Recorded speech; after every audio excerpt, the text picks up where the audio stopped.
మీ business ఏదైనా మీ ఊర్లో promotion చేయాలంటే అది సుమన్ టీవీతోనే సాధ్యం. ఇప్పుడే సంప్రదించండి. కేవలం ఆ 10 మందిని పక్కన పెడితే ఈయన పరిస్థితి 100% ఈయన పులివెందులను ఆయన ఇష్టం వచ్చినట్లు రోడ్లు, గిడ్లు, డ్రింకింగ్ వాటర్ అనే సమస్య తెచ్చిపెట్టారు.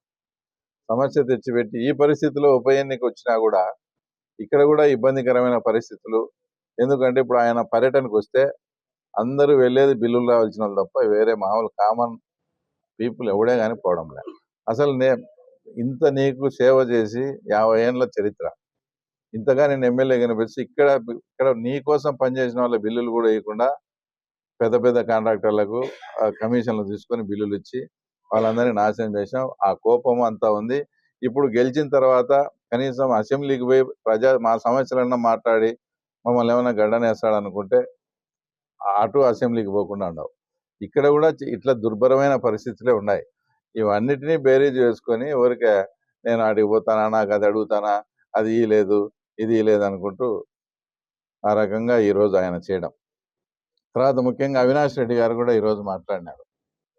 తర్వాత అవినాష్ రెడ్డి గారు కూడా మాట్లాడి, నేను అంతకుముందు కూడా చెప్పిన ఆయనకేదో మైండ్ వద్దు అని. ఈరోజు అయితే నాకు కన్ఫర్మ్ అయింది ఆయన మాట్లాడే మాటలు బట్టి చూస్తే. ఆయన ఏమంటాడు, మంగళగిరి, పిఠాపురము, కుప్పం కూడా రాజీనామా చేయండి, పులివెందులతో పాటు 4.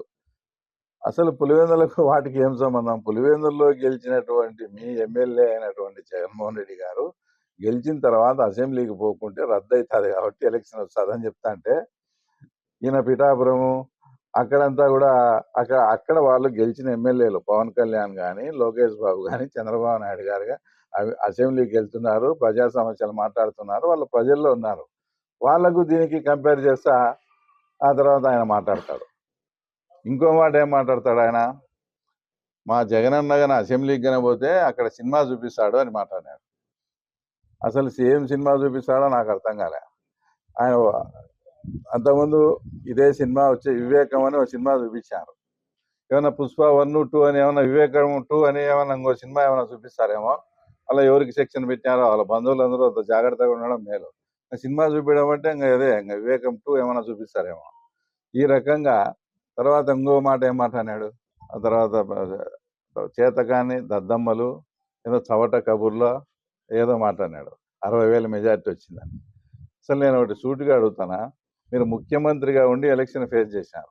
ఎన్నో కొన్ని వేల కోట్లు పులివెందుల మీద ఖర్చు పెట్టారు. ఎలక్షన్లలో ప్రతి ఓటుకు మీరు ఎంత ఇచ్చినారో అది మీకే తెలుసు, మీకుండే ప్రజలకు తెలుసు. గడప గడపకు తిరుగుతా ప్రతి ఇంటికి ఎంతెంత డబ్బులు ఇచ్చారో దాదాపు 100 కోట్లు మీరు ఖర్చు పెట్టారు.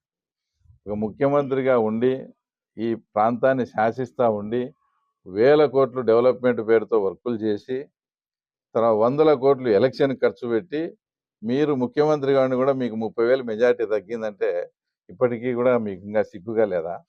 ఇంకా ఈ వేవ్లో కూడా 60,000 వచ్చినాయని మాట్లాడుతాడు.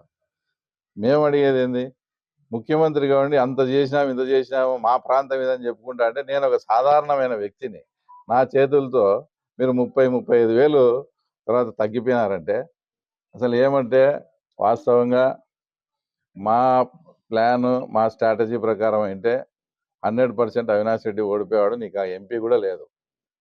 నువ్వు షర్మిలమ్మది, సునీతమ్మది ఫోటో పెట్టుకోవాలా. వాళ్ళు ఎంటర్ కాకుండా కాంగ్రెస్ పార్టీ కానీ మా స్ట్రాటజీ ఖచ్చితంగా వర్కౌట్ అయ్యాడు. 100% మనం ఎంపీగా గెలిచింది అతనికి. వాళ్ళ ఫోటోలు పెట్టుకోవాలి. అది అతని పరిస్థితి. ఇంకా ఈయనలే కబుర్లు, దద్దమ్మ కబుర్లు ఏందో నీటి సంఘం ఎలక్షన్లో చూసినాం. నిజంగా మీ జగన్మోహన్ రెడ్డి గారు భయపడకుండా రాజశేఖర రెడ్డి బిడ్డ మాదిరి నేను చంద్రబాబు నాయుడు గారు ఇది గౌరవ సభ కాదు, గౌరవ సభ అయినప్పుడే ముఖ్యమంత్రి హోదాలోనే నేను అడుగు పెడతా అన్నట్టు మీ జగన్మోహన్ రెడ్డి గారు అట్లే కన్నా ఉండింటే బై ఎలక్షన్ వచ్చేది. ఆ తర్వాత అప్పుడు ఇక్కడ ప్రజలు మీకు బుద్ధి చెప్పేదానికి రెడీగా ఉన్నారు, అది జరిగేది. అట్లా కాకుండా మళ్ళీ ఇది పోతాదేమో అని రావడం, మళ్ళీ ప్రజా సమస్యలు మాట్లాడు, తర్వాత మళ్ళీ మమ్మల్ని కాకమ్మ కబుర్లు అవన్నీ వచ్చే మున్సిపాలిటీ ఎలక్షన్లలో ఈ దద్దమ్మ కబుర్లా ఏందనేది మీకు వాస్తవాలు తొందరలోనే తెలుస్తుంది.